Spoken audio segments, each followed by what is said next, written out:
So the problem for this week is my sprinkler is leaking. It's pretty bad. As you can see, the water is leaking down to the gutter. So the goal for today is to figure out what's going on with that. I already changed the sprinkler head. It didn't make a difference. As you can see, there's like water pooling here. You can see it better on this side.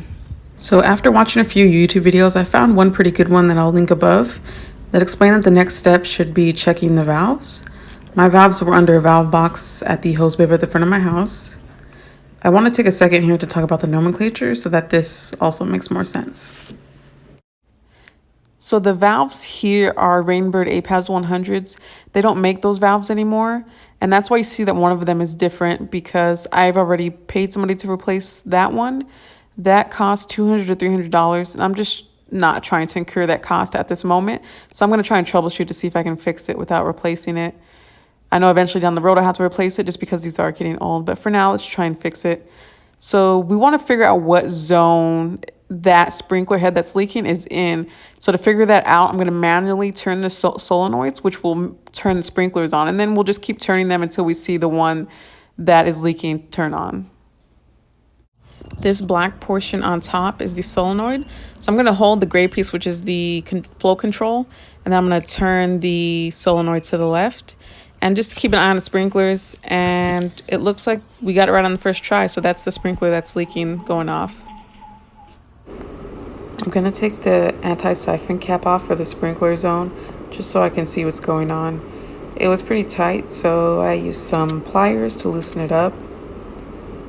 And then when you take the cap off, there's a rubber ring in here that I didn't know was in there that just falls out, so just be careful with that. Now if you look in there, you can tell there's some water movement, and that's a problem. That's not supposed to be happening. That means there's a leak somewhere. So we're going to have to check the valve, see what's going on there. There might be debris. So I took off the cap for the one beside it, and as you can see, there's no water movement in that one. And yeah, you can tell in this one there's definitely some water consistently leaking. So that's definitely an indication of an issue happening with the sprinkler. Go ahead and take those anti-siphon caps and put those back on. Just make sure the rubber rings in there.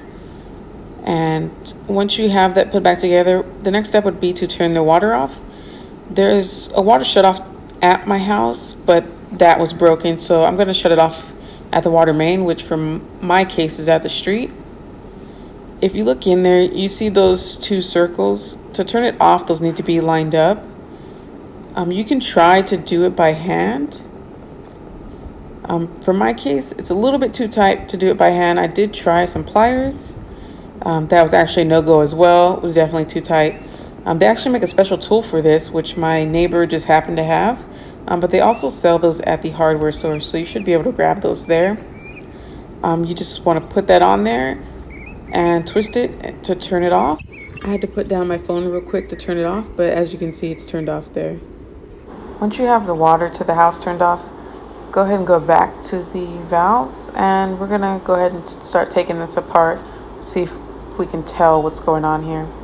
I brought a drill because I thought I'd need it, but it wasn't necessary at all. This is all pretty much pliers and just hand untightening. So we're just gonna take this piece completely off. You're gonna have some water coming out of here for sure when you take this off, whatever's left in the pipes there. Just go ahead and take it all the way off and just look at the piece there. If you look at mine, you can tell it's dirty. Like there's like the piece of the filter and it's just really dirty. And on the inside, on that white piece, you see a little brown. I think that's glue maybe from where it was originally put in. We're gonna get all that removed because any of that may be causing the issue that we're seeing. For me, I had to take some pliers and get in there and pull that glue out and really just cleaning this off, which just with a paper towel is what I did. And then I pulled the filter off because it was already broken. And here's just a closer look at both of those pieces. You can see the brown stuff that's in there on that white ring. That needs to come off. And all of this yellowish stuff, this piece of the filter that's broken, we're gonna take that off. I would replace this piece, that they don't, like I said, they don't sell this anymore.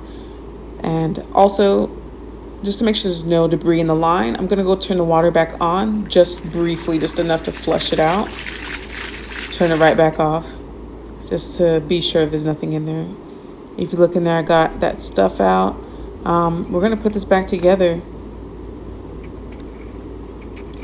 I had to get a little cup to rinse my piece off because I actually dropped it in the mud, which is like the worst thing to do considering I was trying to clean it. So that's why that's there. But yeah, put everything back together once you have it cleaned and it looks, new again, as new as it can. And just tighten everything back up. Make sure the flow control isn't turned all the way to the right, which is the gray piece, because then it won't turn on at all. That pretty much turns it off. So the next step I'm showing is actually the next day. As you can see, everything's all dried up. The step that I did not record is after I tightened everything back up, I turned the water to the house back on, and then I ran it through one cycle just to make sure everything worked. And then I just waited until the next day, and it was all dried up. So it looks like just that little bit of debris and glue in there is what was causing the issue.